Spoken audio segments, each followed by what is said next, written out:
You don't want anything to do with the bones. They give you a very uneasy feeling. Searching the nest, you find a large stick.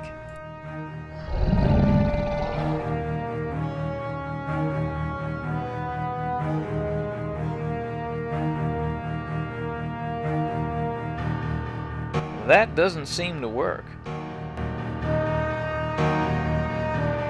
That doesn't seem to work. That doesn't...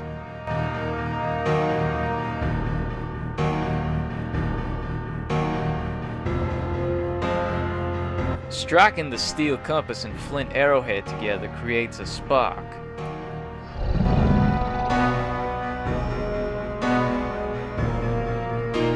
The nest is probably very flammable, but lighting the whole thing would probably cause a massive fire, especially considering this whole place is made from sticks and leaves. You can't use that on yourself. Try doing that the other way around. You strike the compass and arrowhead and light the stick with the resulting spark.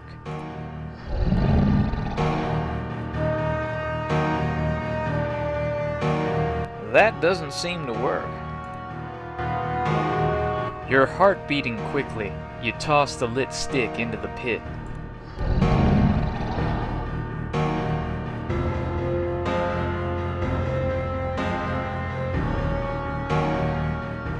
Rick! What's the matter, Ben? You look like you've seen a ghost. I found the skunk ape's lair. Was it inside? Luckily, no. But I looked around and found a big hole in the ground. Inside the hole, I found a whole bunch of packets of cocaine. Cocaine? Are you sure? Well, I doubt the skunk ape is collecting sugar. Why would there be a stash of drugs in the skunk ape's lair? Your guess is as good as mine. Well, good job on your discovery, Ben. I'm sure we'll figure out the deal with the drugs. So what do we do now? We should check out the lair together, but I think we should wait until dark, just in case the skunk ape is around. We have a better chance of not being detected under the cover of darkness. Okay, sounds good to me. I've just finished setting up camp. Why don't you get a fire started and we'll cook some dinner? Alright, I'm on it.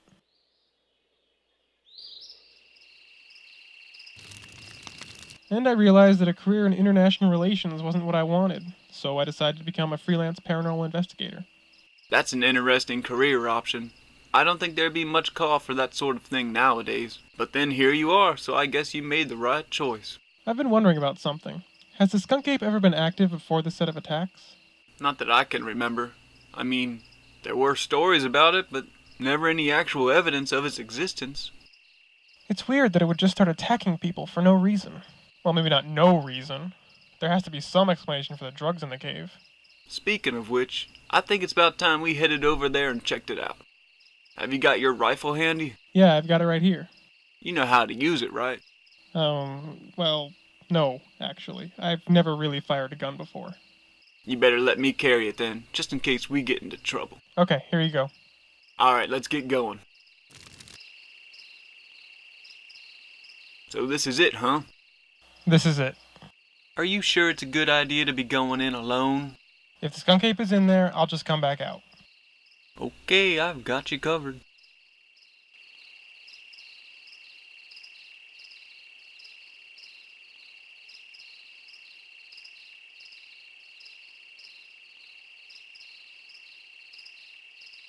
You'd rather keep...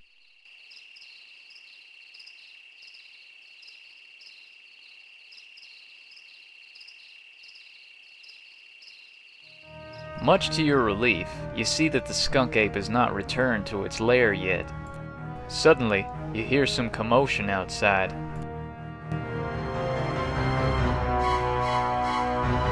It's not a very good idea to stick your hand into dark and potentially dangerous places, so you don't. In the center of the lair is a large hole. Unfortunately, it's too dark to see how deep it is or if there's anything in it.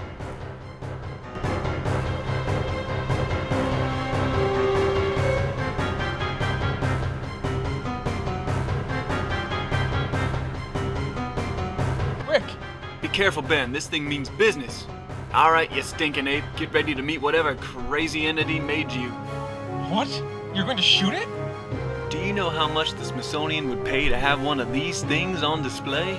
I can make enough money to get out of this swamp and start a real life. But I thought you said you liked being a park ranger. You try spending your days being bitten by mosquitoes and lectured by smelly old hippies and tell me how you'd like it. Now, if you'll excuse me, I have to shoot this animal. Rick, look out! What the?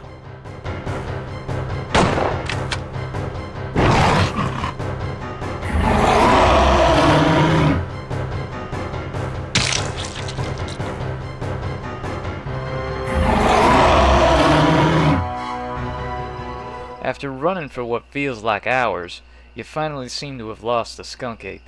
Now it's just a question of finding your way out of this forest.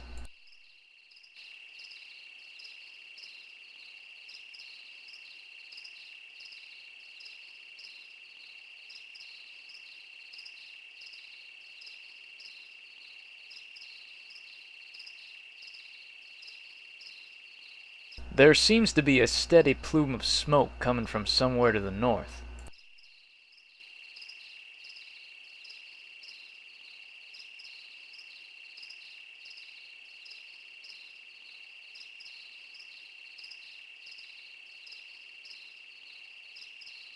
You can't reach the smoke from here. It's no use talking to an inanimate object.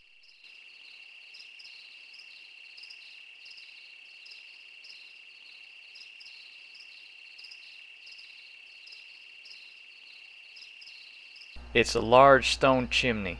Seems you've found the source of the smoke. You've arrived at a small cabin. It looks to have been here for quite some time. The welcoming light through the window suggests that someone is home. It's a shabby wooden door. You don't think the cabin's inhabitants would appreciate you knocking on their window. The chimney feels like stone. The cabin is made of wood. Asking that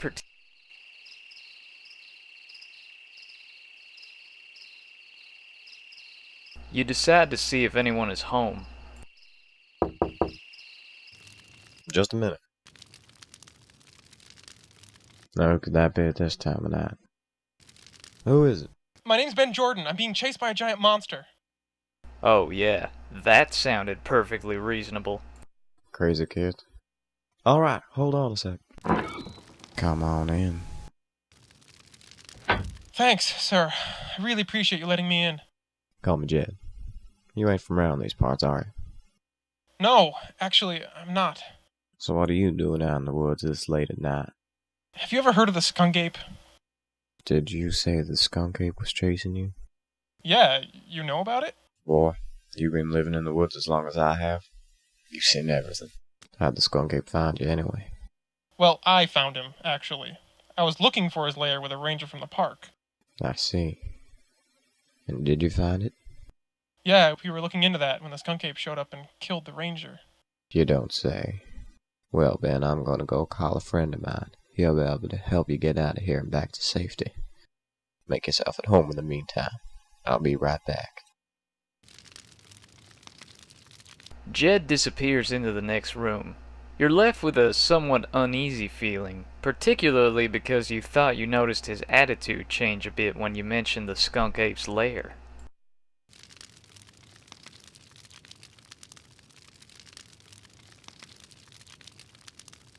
You haven't got time to sit down in front of the fire right now. You'd rather not get too close to the fireplace.